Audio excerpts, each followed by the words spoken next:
अस्सलाम वालेकुम व्यूअर्स। आज EFI लेक्चर नंबर 5 के साथ आपकी खिदमत में हाजिर हैं। आज का जो टॉपिक है वो है वर्किंग ऑफ ECU। इससे प्रीवियस लेक्चर में हमने देखा था कि ECU क्या चीज़ है। आज हम ECU की वर्किंग के बारे में पढ़ेंगे कि ECU क्या काम करता है। तो चलिए आज इसके बारे में हम पढ़ते हैं। जी तो व्यूअर, सबसे पहला काम जो ECU करता है वो है फ्यूल की जो इंजेक्शन है उसको कंट्रोल करता है। फिर इग्निशन टाइमिंग को कंट्रोल करता है और आइडल स्पीड को कंट्रोल करता है। हम डिटेल में इन सब के बारे में बारी बारी देखते हैं कि क्या काम वो कैसे कर रहा है। मौजूदा जो इंजन रहे हैं उसमें जो फ्यूल है वो इंजन के सिलेंडर तक पहुंचाने के लिए जो फ्यूल इग्निशन इस्तेमाल होती है, ECU वो फ्यूल की मिकदार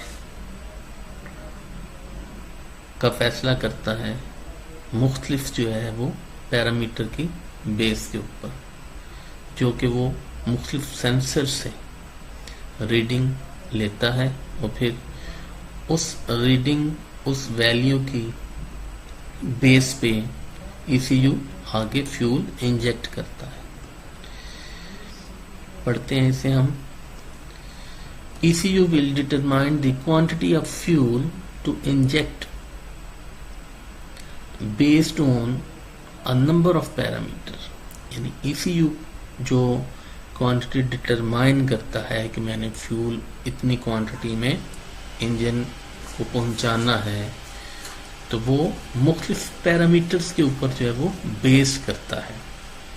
मसलन कहते हैं the throttle pedal is pressed further down, this will open the throttle body and allow more air to be pulled into the engine. यानी जब थ्रॉटल पैडल जब प्रेस होगा तो वो ज्यादा जो एयर है वो इंजन के अंदर जो है वो जाएगी, ठीक है। और जब ज्यादा जो है वो एयर जाएगी तो उस हिसाब से ECU जो है वो डिटरमाइन करेगा कि मैंने कितना फ्यूल जो है वो पहुंचाना है।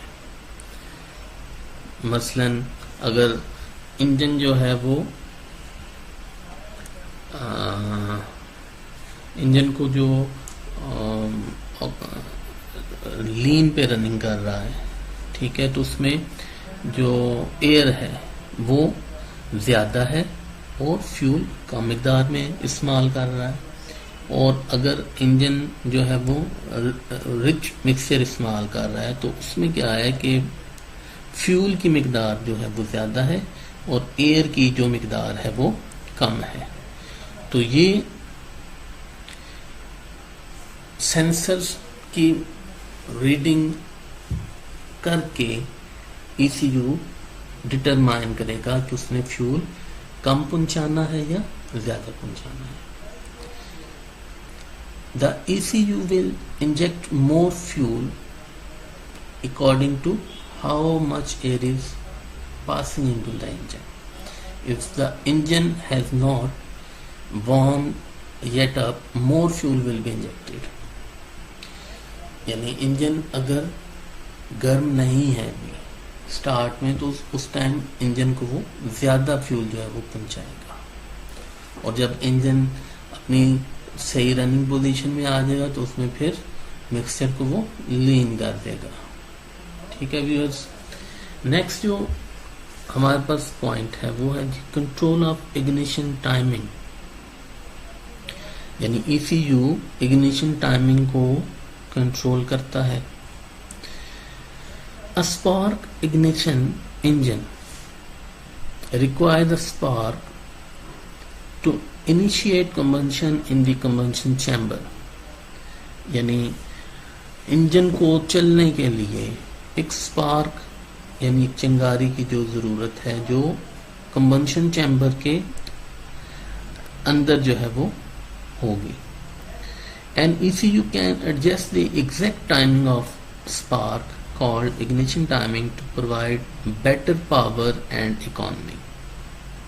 और ये जो ECU है, ये एग्जैक्ट टाइमिंग जो स्पार्क के लिए यानी जो इग्निशन के लिए चाहिए वो ये प्रोवाइड करता है, ठीक है, ताकि उससे बेहतर पावर मिले और बेहतर इकोनॉमी मिले।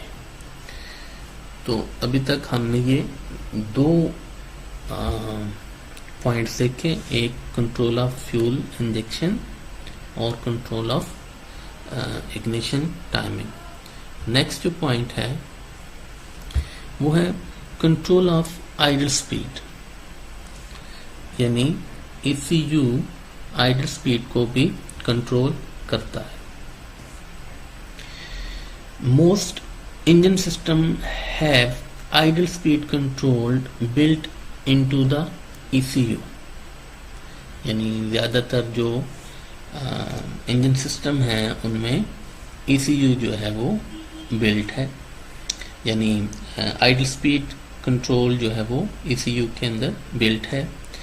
The engine RPM is monitored by the crankshaft position sensor, which plays a primary role in the engine timing function for fuel ignition, spark event and valve timing। यहाँ पे वो बता रहा है कि जो इंजन की जो RPM है, यानी ये RPM जो है वो एब्रिविएशन है रेवोल्यूशन पर मिनट, जो कि क्रैंक शेफ्ट पोजीशन सेंसर जो है इसको मॉनिटर करता है, जो कि एक बुनियादी रोल प्ले करता है किसमें, इंजन की फंक्शन टाइमिंग में और फ्यूल के इंजेक्शन में, स्पार्क टाइमिंग में और वाल्व टाइमिंग में। Idle speed is controlled by a programmable throttle स्पॉट और an ideal air bypass control stepper motor. और जो आइडल स्पीड है वो कंट्रोल की जाती है किससे, प्रोग्रामेबल थ्रॉटल स्टॉप से और या फिर ideal air bypass control stepper motor. ECU से पहले ये कार्बोरेटर बेस जो है वो सिस्टम था, अभी ये ECU की मदद से जो है वो कंट्रोल होता है। जी तो व्यूअर्स, आज हमने ECU की वर्किंग के बारे में पढ़ा, जिसमें हमने डिटेल से देखा कि ECU क्या क्या काम कर रहा है। फर्स्ट हमने उसमें देखा कि ECU जो है वो फ्यूल की इग्निशन को कंट्रोल करता है, इग्निशन एंड फ्यूल और ना इंजेक्शन को, फिर सेकंड पॉइंट था इग्निशन टाइमिंग को और थर्ड पॉइंट है आइडल स्पीड को। उम्मीद करते हैं कि आपको ये वीडियो अच्छी लगी होगी। नेक्स्ट लेक्चर में नए टॉपिक के साथ हाजिर होंगे, तब तक के लिए अल्लाह हाफ़िज़।